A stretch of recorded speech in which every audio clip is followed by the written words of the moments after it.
Responsibility Accounting and Cost Accounting Traditional View. Jadi, aktivitas bisnis itu biasanya akan menggerakkan biaya. Nah, menurut perspektif tradisional, mengatakan bahwa untuk mengontrol biaya, maka orang yang bertanggung jawab mengontrol aktivitas bisnis harus mencatat sumber daya yang digunakan pada aktivitas tersebut.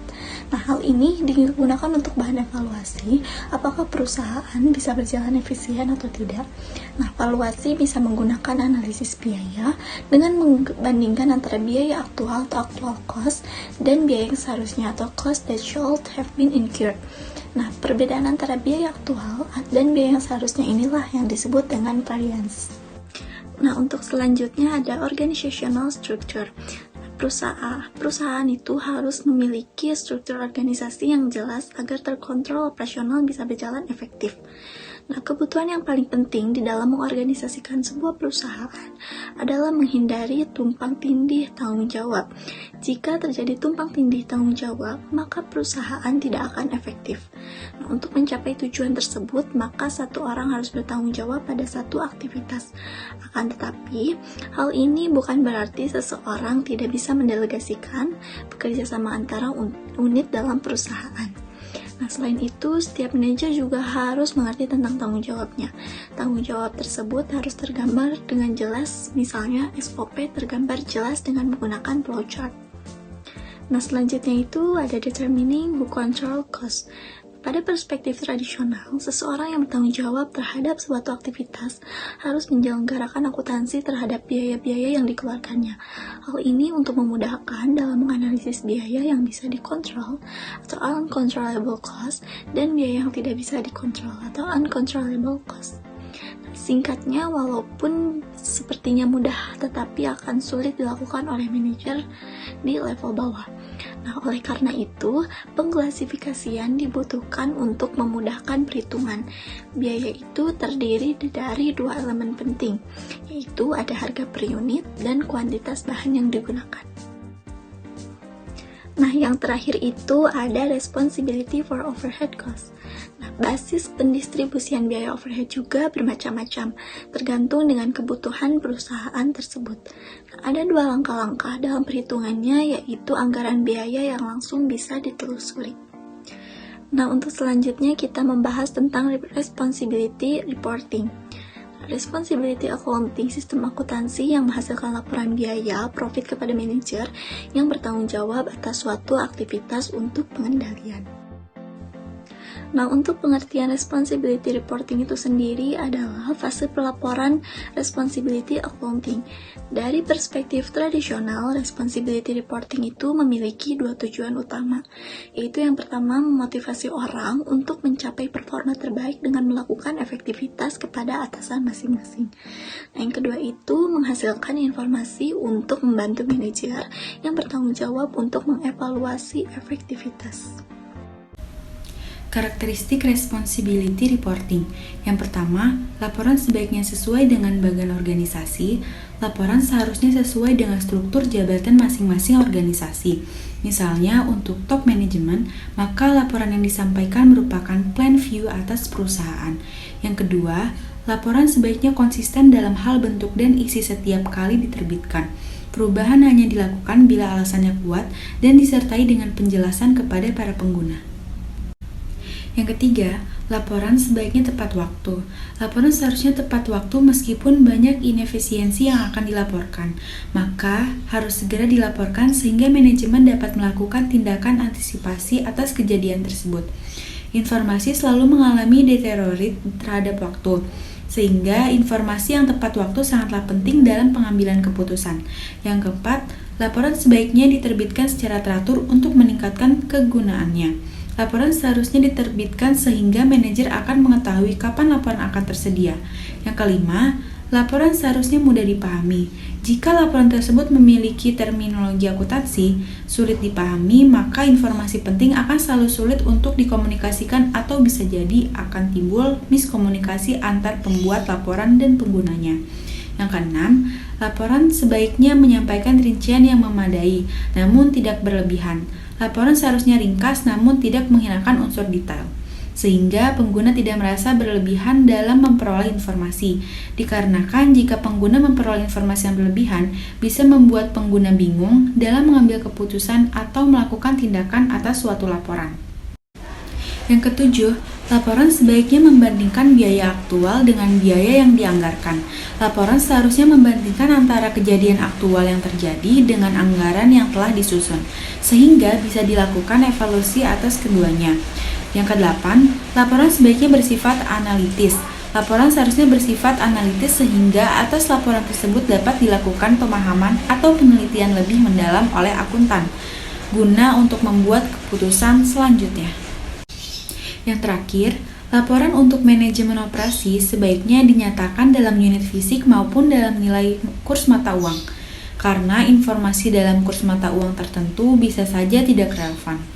Laporan untuk manajemen operasi seharusnya dilaporkan dalam unit fisik, bukan dalam kurs mata uang, sehingga manajemen operasi dapat memahami dengan mudah tanpa melakukan penelitian yang lebih mendalam yang dapat menjadikan inefisiensi dalam melakukan tugas manajemen operasi. Berikut merupakan prosedur penyusunan responsibility reporting. Yang pertama, tiap-tiap pusat pertanggungjawaban setiap periodenya per bulan atau triwulan. Menyusun laporan atas biaya yang terjadi dan menjadi tanggung jawab departemen atau bagiannya. Biaya yang dilaporkan oleh tiap-tiap pusat pertanggungjawaban adalah biaya yang sesungguhnya terjadi atau actual cost. Yang kedua, laporan atas biaya yang sesungguhnya terjadi ini diserahkan kepada penyusunan laporan perusahaan keseluruhan atau biasanya dilakukan oleh departemen atau staff controller atau bagian. Yang ketiga, bagian penyusunan laporan perusahaan keseluruhan atau controller atau bagian akuntansi untuk mengolah data-data yang berasal dari laporan tiap-tiap pusat pertanggungjawaban. Yang keempat, bagian penyusunan laporan perusahaan menyusun atau controller atau pengawas atau bagian akuntansi membandingkan antara anggaran yang tersedia biaya yang sesungguhnya terjadi. Dan yang terakhir, controller atau pengawas intern mengirimkan laporan pertanggungjawaban tersebut ke masing-masing pusat pertanggungjawaban yang dinilai dan kepada atasan dari pusat pertanggungjawaban tersebut. Fungsi responsibility report. Yang pertama, pencatatan pusat pertanggungjawaban akan mengumpulkan semua biaya yang terjadi pada pusat pertanggungjawabannya dan melakukan pencatatan terhadap biaya-biaya tersebut. Yang kedua, pelaporan setelah kegiatan-kegiatan pada pusat pertanggungjawaban terjadi, pusat pertanggungjawaban akan mempertanggungjawabkan semua aktivitasnya dengan membuat suatu laporan pertanggungjawaban. Tidak semua biaya menjadi tanggung jawab manajer pusat pertanggungjawaban, melainkan hanya biaya-biaya terkendali saja atau controllable cost. Yang ketiga, pengawasan akuntansi pertanggungjawaban dapat digunakan sebagai alat pengawasan biaya karena akuntansi pertanggungjawaban mengumpulkan semua informasi akuntansi dari pusat-pusat pertanggungjawaban mengenai biaya maupun pendapatan, baik yang berupa anggaran maupun hasil produksi maupun hasil aktivitas sebenarnya. Dengan akuntansi pertanggungjawaban, pimpinan perusahaan dapat melakukan pengawasan biaya secara efisien dari performance report masing-masing pusat pertanggungjawaban. Selanjutnya, di sini saya akan membahas tentang flexible budget atau anggaran fleksibel. Anggaran fleksibel adalah anggaran yang menyesuaikan dengan perubahan volume atau aktivitas. Anggaran fleksibel lebih canggih dan bermanfaat daripada anggaran statis. Ada pula cara untuk mempersiapkan anggaran fleksibel. Sebelum suatu anggaran fleksibel disusun, diperlukan suatu rumus untuk menggambarkan setiap akun dalam setiap departemen atau pusat biaya. Setiap rumus mengindikasikan biaya tetap dan atau tarif biaya variabel untuk akun tersebut. Setelah aktivitas aktual diketahui di akhir periode, rumus itu digunakan untuk menghitung nilai anggaran yang diperbolehkan untuk volume aktivitas aktual yang dicapai. Suatu anggaran yang disesuaikan ke aktivitas aktual disebut dengan anggaran yang diperbolehkan atau allowable budget atau budget allowance. Anggaran yang diperbolehkan dapat digunakan untuk menghitung varians pengeluaran dan varians kapasitas menganggur, yang ketika dijumlahkan sama dengan nilai overhead yang dibebankan terlalu tinggi atau terlalu rendah untuk departemen atau pusat biaya tersebut. Tujuan anggaran fleksibel. Anggaran fleksibel juga dapat digunakan setelah periode akuntansi untuk mengevaluasi area yang berhasil dan area yang tidak berhasil pada kinerja periode terakhir. Manajemen dengan cermat membandingkan angka yang dianggarkan dengan statistik kinerja aktual untuk melihat di mana perusahaan meningkat dan di mana perusahaan membutuhkan lebih banyak perbaikan. Anggaran fleksibel juga menghitung misalnya berbagai tingkat pengeluaran untuk biaya variabel. Tingkat ini bervariasi tergantung pada perubahan pendapatan. Selanjutnya, anggaran bervariasi tergantung pada tingkat aktivitas yang dialami perusahaan. Fungsi anggaran fleksibel. Anggaran yang fleksibel biasanya dirancang untuk memprediksi dampak perubahan volume dan bagaimana hal itu mempengaruhi pendapatan dan pengeluaran. Untuk memprediksi perubahan biaya secara akurat, manajemen harus mengidentifikasi biaya tetap dan biaya variabel. Biaya tetap akan konstan dalam kisaran operasi yang relevan, di mana biaya variabel akan terus meningkat seiring peningkatan produksi. Biaya variabel biasanya ditunjukkan dalam anggaran sebagai persentase dari total pendapatan atau tingkat konstan per unit yang diproduksi. Selanjutnya, karakteristik anggaran fleksibel. Yang pertama, ditujukan ke arah aktivitas keseluruhan yang berada dalam range relevan daripada hanya ditujukan ke arah satu tingkat aktivitas. Yang kedua, memiliki sifat dinamis daripada statis. Anggaran fleksibel dapat disesuaikan dengan tingkat aktivitas apapun yang berada dalam range relevan, sekalipun periode sudah berlalu. Jenis-jenis anggaran fleksibel. Yang pertama, bentuk formula. Terdiri dari gambaran unsur variabel dan unsur tetap dari setiap pos biaya. Yang kedua, bentuk tabel. Anggaran jenis ini tidak menonjolkan gambaran unsur variabel dan unsur tetap. Namun, tabel tersebut akan memudahkan untuk melihat besaran biaya dari masing-masing pos terhadap tingkat kegiatan atau output. Yang ketiga, bentuk grafik. Berfungsi sebagai bentuk anggaran untuk melengkapi kedua bentuk anggaran lainnya. Ada pula kelebihan dan kekurangan anggaran fleksibel. Terlebih dahulu, saya akan menjelaskan tentang keuntungan anggaran fleksibel atau kelebihannya. Yang pertama, berguna untuk mengontrol anggaran lebih baik. Yang kedua, memberikan rincian aktivitas utama dengan jelas. Yang ketiga, sumber daya lebih dimanfaatkan secara efektif dan efisien. Yang keempat, mengurangi atau menghilangkan pemborosan uang. Yang kelima, mengurangi beban kerja dan mampu mencapai tujuan yang diinginkan. Yang keenam, menciptakan sinergi dalam suatu perusahaan.